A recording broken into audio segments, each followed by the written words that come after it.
De regreso aquí en Foco Político con Carlos del Pozo a través de Ahora TV Canal 13 en este domingo por la tarde. El escenario político nosotros lo vamos a analizar a continuación, también el escenario económico y sobre todo cuáles son las expectativas de cara a los próximos procesos que están cerca, ya se acerca la recta final para iniciar con la definición interna en los partidos políticos, la definición de las candidaturas. Hay algunos que están más adelantados que otros, pero a final de cuentas tendrán que esperar la fecha. En esta tarde, pues tenemos aquí la visita de un expresidente de Indotel, exministro de Industria y Comercio, también fue también director José del Castillo, estuvo en Industria y Comercio, fue senador de la República. Senador.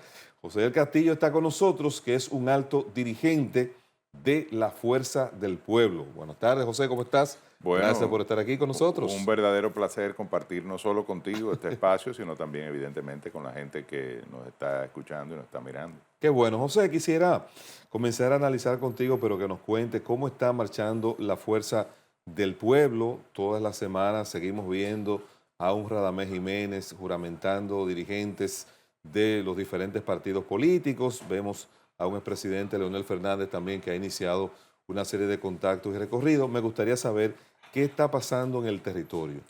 Bueno, la Fuerza del Pueblo está en un proceso de estructuración, crecimiento y fortalecimiento que está basado en 5 ejes estratégicos que el partido se propuso implementar en un calendario de aquí a las elecciones del año 2028. Por un lado, la parte electoral, que implica todo el proceso de configuración de la estructura de representación en las juntas municipales, en las mesas, con los delegados y los suplentes. Igual el tema que tiene que ver con apoyar a la Junta Central Electoral en el proceso de cedulación, muy importante porque notamos cierto atraso.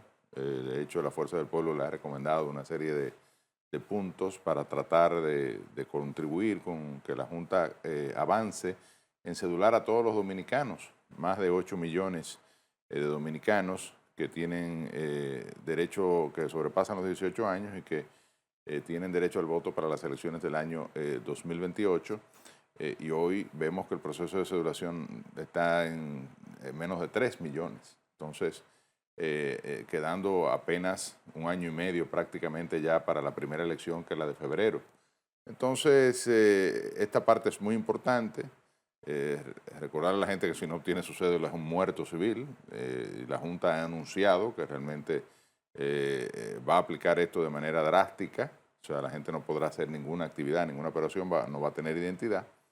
Y el otro aspecto tiene que ver con la parte de organización, estructurar la representación de la Fuerza del Pueblo en todos los distritos municipales y municipios y provincias de la República Dominicana, un esfuerzo que se ha venido haciendo desde la fundación del partido y que hoy en día pues ya la Fuerza del Pueblo puede decir que tiene una representación en todos los lugares del país y evidentemente con esto también ir perfilando los eventuales candidatos para las elecciones municipales, que es el primer compromiso en febrero del año 2028, y también aquellos que puedan aspirar a cargos de elección popular a nivel del Congreso ya que serían electos en mayo.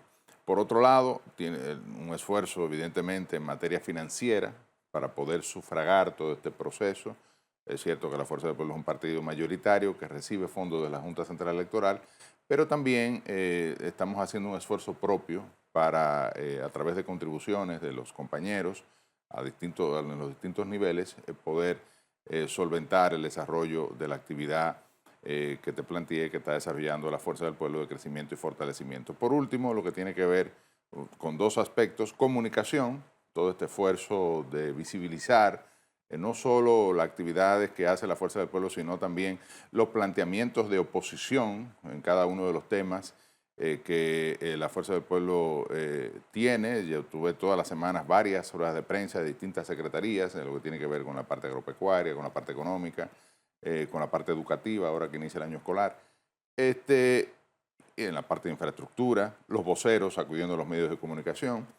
Y por otro lado, finalmente, lo que tiene que ver con la formación. O O sea, todo que tiene una parte muy importante que es la formación electoral para la Sí. representación en el proceso electoral del año 2028 a todo ese ejército, ¿no?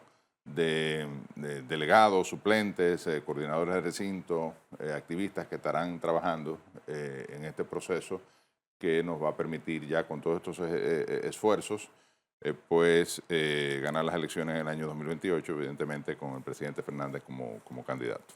¿Qué es lo que sucede en las juramentaciones? Porque estamos mirando que por un lado, todas las semanas, que dicho sea de paso y reitero, veo a don Radamés Jiménez juramentando a dirigentes del Partido de la Liberación Dominicana en la Le Fuerza dicen del el Pueblo. juramentador. Sí, sí, el hombre anda en una ambulancia ahí Sí. recogiendo.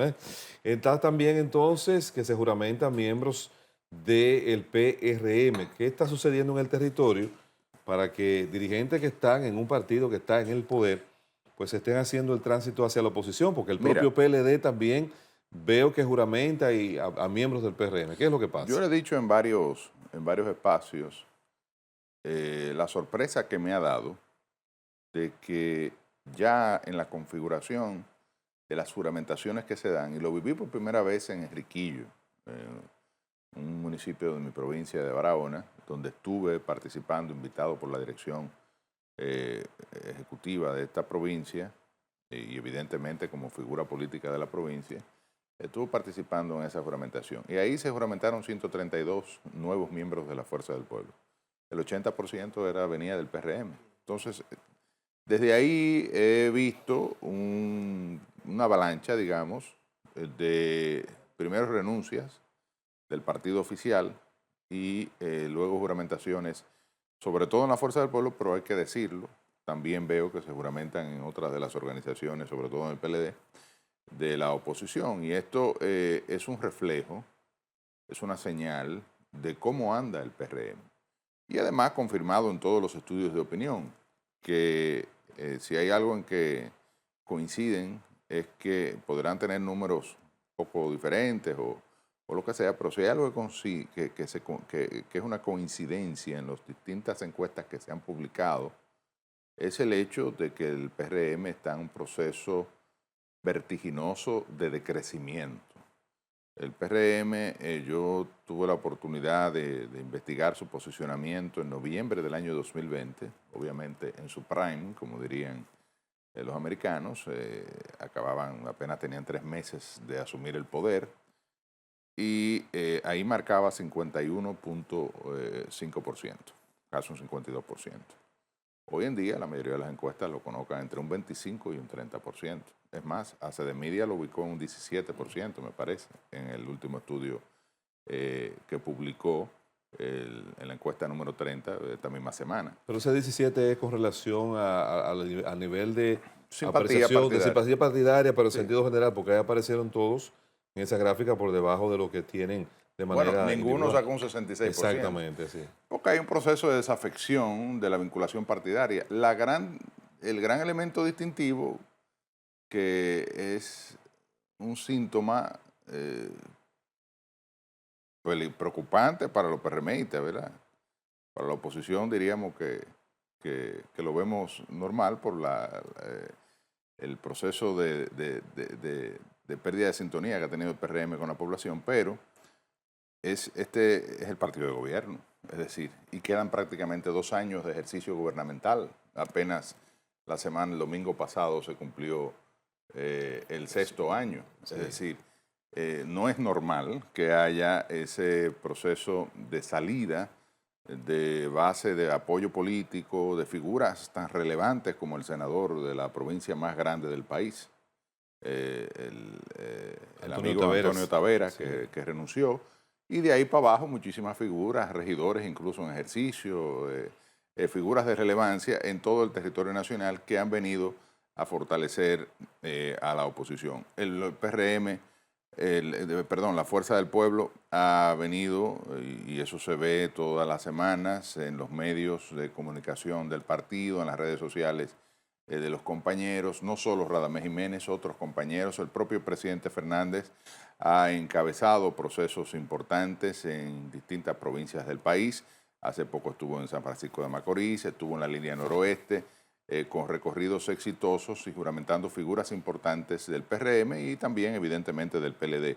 Es normal que se dé ese trasiego de dirigentes y de figuras porque somos parte de una misma familia que en algún momento se dividió. Sin embargo, José, hay una realidad, aunque las encuestas están planteando un debilitamiento del partido oficial de manera individual, sigue superando a los dos partidos de la oposición. Si las elecciones municipales fueran mañana y se van por separado la oposición frente al partido oficialista, no hay garantía de que en el territorio puedan ganarle, por ejemplo, en los diferentes distritos municipales. Dos cosas te voy a decir con relación a eso. Primero, la gente cada día menos vota por partido, vota por figuras, por líderes. En el caso de PRM hay un proceso de desafección de un partido que está en el gobierno y por eso a uno le llama la atención. Evidentemente, lo explica también con otros elementos que han salido en la encuesta. Apenas el 38%, o sea, de la población le da una valoración positiva al gobierno. El presidente mantiene ciertos niveles de aprobación, pero muy por debajo de los que tenía, por ejemplo, en febrero del año 2021, que marcaba un 85%. O sea, Son 6 años de... El presidente ha caído en más de un 35%. O sea, y bueno, también el hecho de que no tenga aspiración más allá del año 2028, pues evidentemente afecta su posicionamiento. Pero los partidos, en sentido general, están viviendo un momento de dificultad porque la gente no quiere militar en los partidos. Y no solo no quiere militar en los partidos, no se siente vinculado ni se identifica con los partidos. Ahora, eso no quiere decir, y las mismas encuestas después lo recogen, porque lo que dicen que votan por ninguno, o no saben o no responden, después se le pregunta su preferencia y tienen preferencias en torno a las figuras. Y las dos figuras de oposición que más marcan en todos los estudios de, oposición, de opinión y que compiten con los eventuales candidatos o candidatas del PRM, resulta que están en la Fuerza del Pueblo y se trata de Leonel Fernández y Omar Fernández. Incluso en algunas encuestas Omar sale por encima de Leonel y en otras pues Leonel le sale por encima, pero ambos cuando se le pregunta a la gente en los escenarios compitiendo con David Collado con Carolina, ya marcan incluso por encima, aunque sea un empate técnico, o sea, bastante cercano, pero marcan por encima de los eventuales candidatos oficialistas. ¿Tú crees que se pueda dar la posibilidad de una nueva alianza en lo municipal? Mira, por la fortaleza que tiene el PLD y por la presencia también que está teniendo la Fuerza del Pueblo. Yo creo que la alianza es un anhelo de la familia bochista, en sentido general.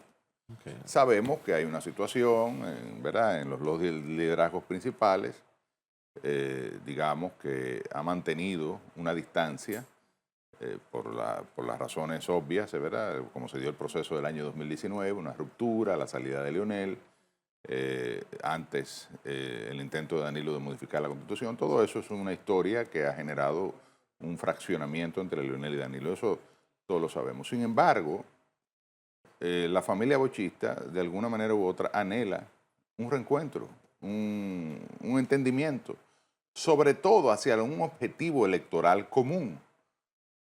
Debería ser, pienso yo, desplazar al PRM del gobierno, al partido que en el caso del PLD lo persiguió, le afectó la marca a niveles tales que lo colocó en un tercer lugar lejano por alguna razón, y bueno, y ha sido el rival natural, el némesis natural, el antiguo PRD, hoy PRM, bueno, don Juan funda el PLD a raíz de su salida del Partido Revolucionario Dominicano en el año 1973. Entonces, es normal, pienso yo, que gente que militamos juntos, que trabajamos juntos, que construimos una obra de gobierno en la mayor parte del tiempo juntos, porque fue en el 2019 que se dio la ruptura y el PLD salió del poder en el 20, donde Leonel gobernó 3 periodos, Danilo gobernó 2 periodos. Es normal, pienso yo, que podamos, digamos, en algún momento abrir un espacio de entendimiento. Sí creo que el momento no es ahora. El momento ahora es de crecer, de fortalecernos, de posicionarnos. Eh, a mí me parece evidente, y te reitero, que los liderazgos más fuertes están en la fuerza del pueblo. Cualquier entendimiento debe ser a partir de ese reconocimiento.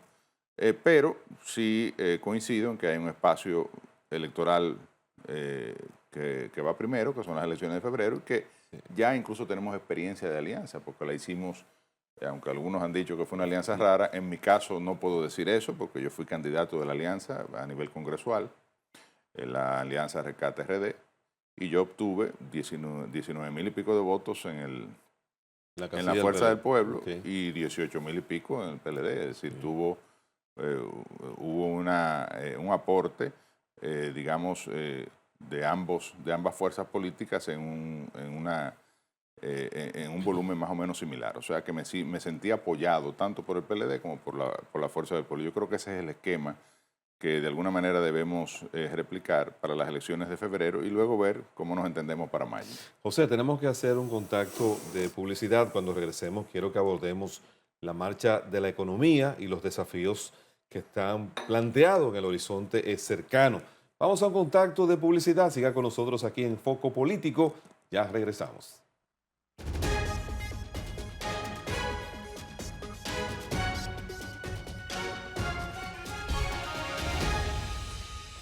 Gracias por continuar aquí en sintonía con Foco Político a través de Ahora TV, Canal 13. En este domingo por la tarde estamos conversando con José de Castillo, ex senador de la República, alto dirigente de la Fuerza del Pueblo, economista también. José, usted tiene ahí un abanico de opciones de una preparación bastante amplia. Por eso quisiéramos analizar un poco los desafíos de la economía dominicana, la perspectiva de crecimiento, como tú la ves, el control de la inflación y esta apreciación del peso dominicano. Bueno, la inflación es el principal problema, por eso la política monetaria del Banco Central ha venido a contener el crecimiento de la economía, aunque tenemos cierta recuperación con relación al año pasado, que apenas crecimos un 2,1%, vamos creciendo un poco más del 4%, pero la política monetaria ha venido a restringir la oferta de pesos en el mercado y evidentemente la demanda de dólares y lo que ha producido es una apreciación del peso dominicano en el orden de un 3%. Con relación al presupuesto del año 2026, el peso dominicano debió estar o se calculó alrededor de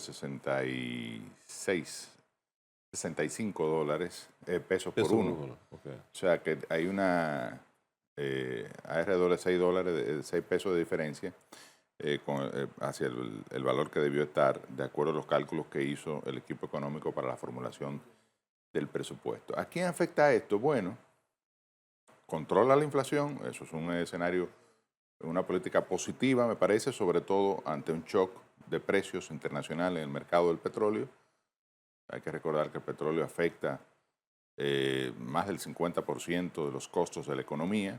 En el caso de transporte representa el 16% de, de- del índice de precios al consumo, pero además impacta de manera indirecta a través del transporte en los alimentos, en las bebidas, en las manufacturas, la logística de transporte marítimo, aéreo, o sea, y ahí impacta la hotelería, o sea, todo está afectado de alguna forma, la producción de energía eléctrica, por la dependencia que tiene el país de los combustibles y del petróleo. Entonces, ante ese escenario internacional que se ha mantenido además durante todo el año, inició el 26 de febrero con los ataques de Estados Unidos e Israel a Irán, y todavía al día de hoy no hay una solución a este conflicto.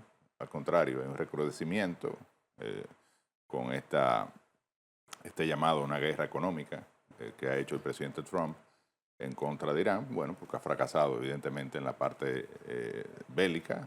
La guerra convencional no ha sido eh, eh, suficiente para arrodillar a Irán, digamos, para lograr los objetivos que se ha propuesto la administración del presidente Donald Trump, y ahora acude a esta guerra comercial.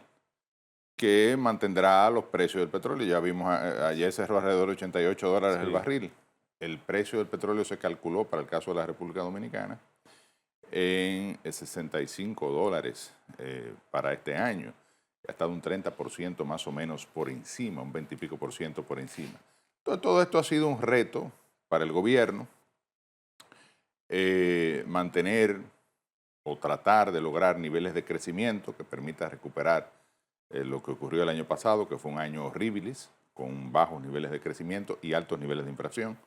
De hecho, la inflación subyacente el año pasado estuvo alrededor del 8. Este año está por alrededor del 7, la subyacente es la de alimentos, Sí. transporte y bebidas no alcohólicas. Evidentemente los precios del petróleo han impactado mucho en esto. Y a pesar de que hay una acción responsable por parte de la autoridad monetaria, Héctor Vallet, que Fue ratificado. y además se le reconoce ser el padre de la estabilidad macroeconómica en nuestro país.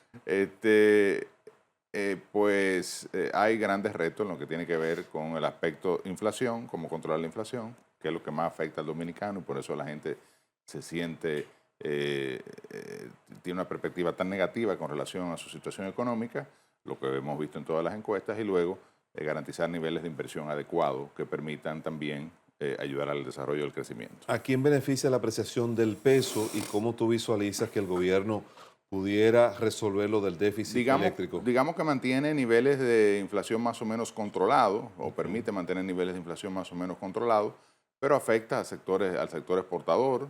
El principal aportante de la actividad exportadora es la minería, y uno de los que más ha aportado el crecimiento por los precios internacionales del oro.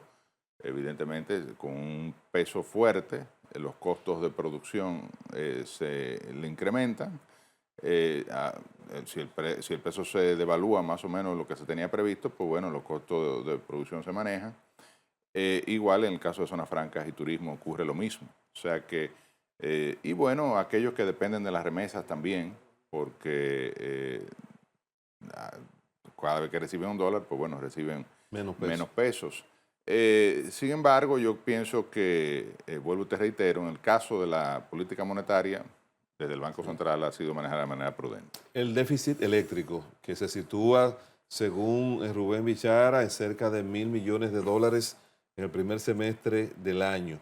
¿Cómo tú crees que el gobierno va a poder resolver esto? O si es que no lo va a poder resolver, ¿ha hecho un cambio Al en la contrario, el gestión? gobierno ha agravado la situación ¿Cómo así? financiera del sector eléctrico. Bueno, ahí están los indicadores. No porque yo lo diga, los indicadores son elocuentes. El gobierno recibió con pérdidas de alrededor de un 28% en las empresas distribuidoras en el año 2020, un nivel de subsidio de alrededor de $700 millones, y hoy en día las pérdidas andan por el 44%, 45%, una de las empresas distribuidoras por encima del 50%, que es de y ni transferencias corrientes que van a terminar. Yo creo que Rubén tiene los números más o menos, es un conocedor del sector eléctrico. Para mí van a terminar por alrededor de los $2.000 millones para este año, con la presión que esto le genera al gobierno en términos presupuestarios, y además la molestia que esto acarrea en términos de la población que ve un servicio deficiente, además con funcionarios que presentan excusas que molestan, como el hecho de decir que los apagones, que no hay apagones, que es un que de tema noche son de mantenimiento técnico o de accidentes, que los apagones son accidentales, cuando una buena parte de la población está sufriendo los efectos de un déficit en la producción de energía, que yo sé que es estacional, que cada año crece, claro, porque crece la economía, crece la demanda de energía. Ahora, ¿cuál es su papel? Y es estacional por el calor. Hay un mayor consumo de energía eléctrica para combatir los efectos del calor, pero ¿cuál es su papel como gerente del sector eléctrico? Planificar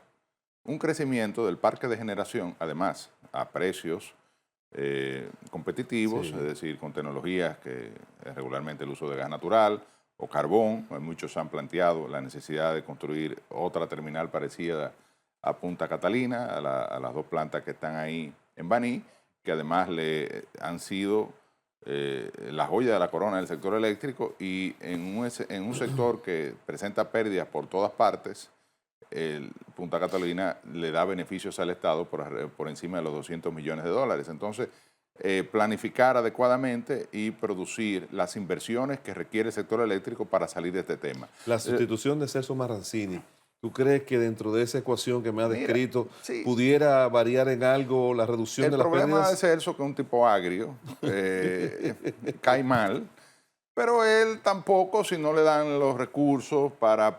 Aquí es un tema de inversión, o sea, el sector eléctrico el gobierno tiene que hacer un sacrificio especial para salir de un tema que le genera un hoyo financiero, pero que no va a ser en un año ni en dos. El propio Celso, cuando llegó al Consejo Unificado de las empresas distribuidoras, dijo que necesitaba alrededor de 300 millones de dólares anuales por 3 años, es decir, una inversión de cerca de 1.000 millones de dólares, para a partir de ahí empezar a ver una mejoría en el tema de las pérdidas técnicas, los robos de energía, la mejora también del sistema de distribución, que hay niveles de pérdida importantes, y ir rescatando a las empresas distribuidoras de la situación de pérdida de déficit que tienen. Y bueno, el gobierno no hizo caso omiso de eso. Lo que hay, creo que anualmente alrededor de 148 millones. El otro día vi al ministro de Energía y Minas, Joel Santos, que ahora ha asumido el control total del sector, decir que para este año había 148 millones de dólares. Bueno, la mitad de lo que Celso había dicho que se necesita durante 3 años para poder empezar a rescatar. Entonces, mientras haya ese pendiente, se va generando una bola de nieve que va creciendo, hasta que llega un momento en que honestamente no sé a dónde iremos a parar. Y cada día asumiendo un mayor costo en términos financieros, en términos de subsidios, con un presupuesto limitado, afectado por el compromiso de la deuda, donde ya el gasto corriente representa prácticamente el 90% del presupuesto, y entonces te queda un 10% del presupuesto para dedicarlo a inversión, que es lo que genera retorno y lo que debería, en todos los países, debería ser alrededor del 6% del PIB, por encima del 5% por lo menos, para tener un crecimiento moderado. Balaguer invirtió en un 6% del PIB, Leonel invirtió alrededor de un 5%, Danilo un poquito menos, pero por encima del 4%. Y este gobierno está apenas en un 2.5% Muy brevemente, de inversión. para cerrar este segmento, un peso dominicano anclado que se ha apreciado, y entonces Estados Unidos, que mantiene su decisión de colocarle aranceles a las exportaciones dominicanas. ¿Qué tú vislumbras que pueda pasar con el sector exportador dominicano? Bueno, a pesar de que ha tenido un dinamismo importante, sobre todo por la minería, y hay una explicación Sí. en eso, es el alto precio del oro, precios históricos. La realidad es que hay una pérdida de competitividad con relación a otros mercados exportadores, porque nosotros competimos con Centroamérica, competimos con otros países de Latinoamérica, competimos con China. O sea, evidentemente tenemos una ventaja geoestratégica, es decir, estamos cerca de Estados Unidos. Esa ventaja se fortalecía con el acuerdo de libre comercio, con acceso cero al mercado de los Estados Unidos, y de la llegada de Donald Trump hemos estado compitiendo con el arancel mínimo del 10, pero ahora con el 12.5, entonces estamos en condiciones de desigualdad, por ejemplo, con Guatemala, que no tiene arancel por trabajo forzoso, y otros países de Asia y de Latinoamérica que podrán evidentemente competir en mejores condiciones de manera artificial por el arancel en el mercado de los Estados Unidos, que es el principal mercado del mundo. Bueno, tenemos que hacer otro contacto de publicidad. Ya regresamos en esta interesante conversación que estamos sosteniendo con José del Castillo. No se vaya, sigan aquí con Foco Político.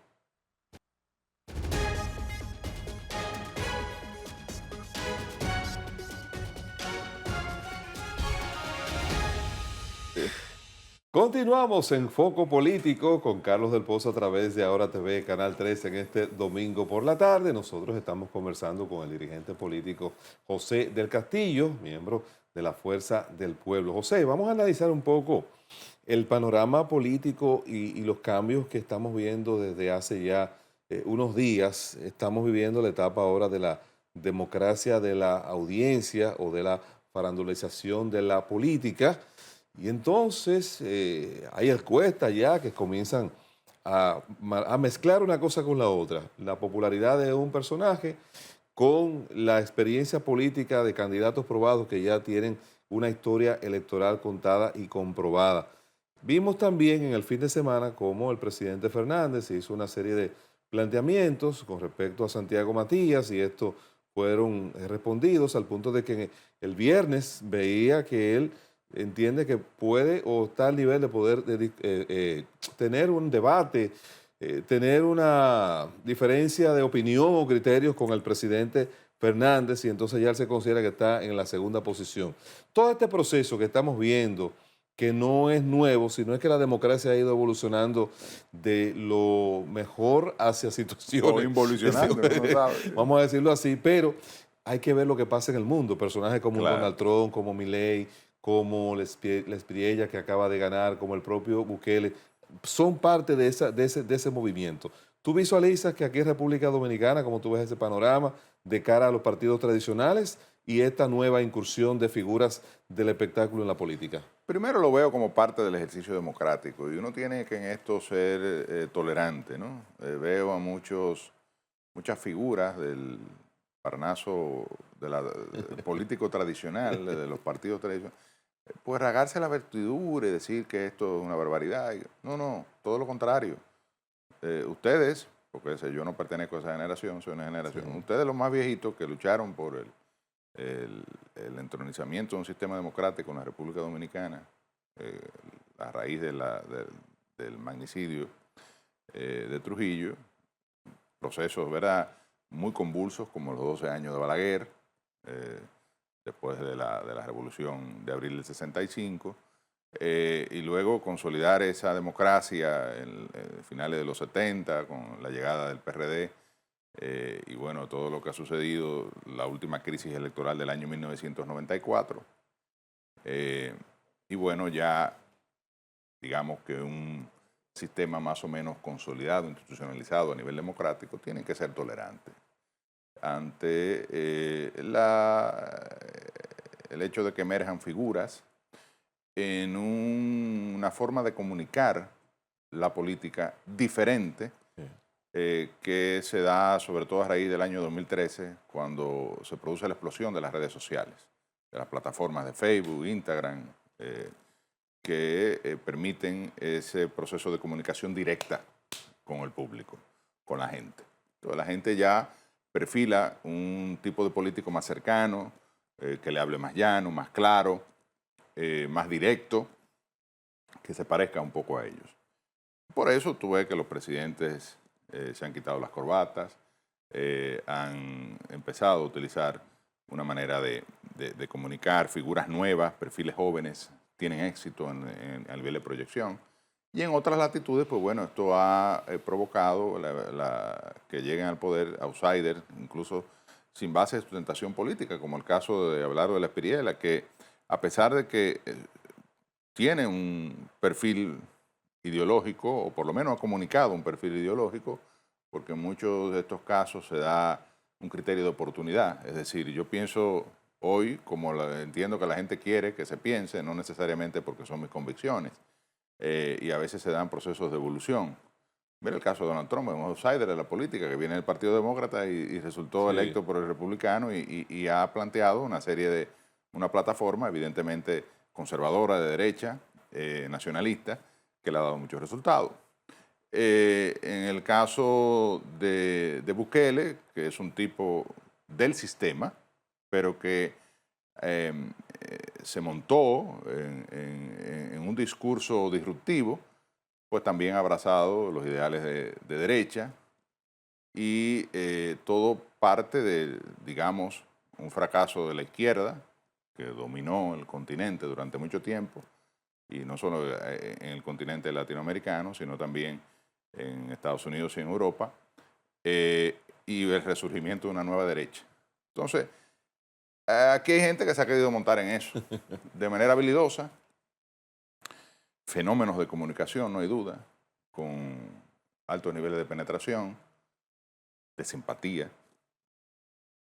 pero ya yo empiezo a ver que a la hora del debate político Hay se empiezan debilidades. a ver los refajos, Sí, claro, hay hay debilidades. debilidades, hay actitudes intolerantes, agresividad, y digamos que yo pienso que lo que tiene que hacer el político tradicional, nosotros que hemos militado en los partidos, que entendemos, en mi caso, que los partidos son estructuras que hay que modernizar, obviamente, pero preservar, porque son el eje del ejercicio democrático, sobre todo el de la participación política, tienen constitucionalmente el monopolio de la representación, por eso incluso se le ha hecho tan difícil a las candidaturas independientes o a los esfuerzos de buscar una base de sustentación jurídica que le permita avanzar o incorporarse como elemento para aspirar.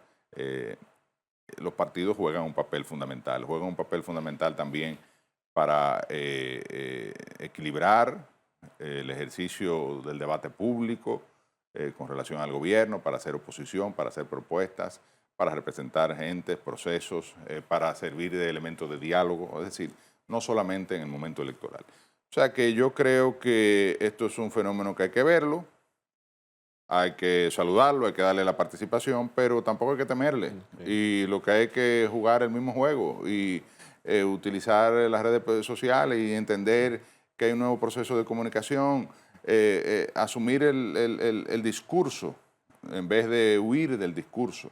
Nosotros los políticos le hemos dado fuerza y cabida a ese tipo de personajes que hoy en día se sienten con mucho poder porque lo tienen, Sí, claro.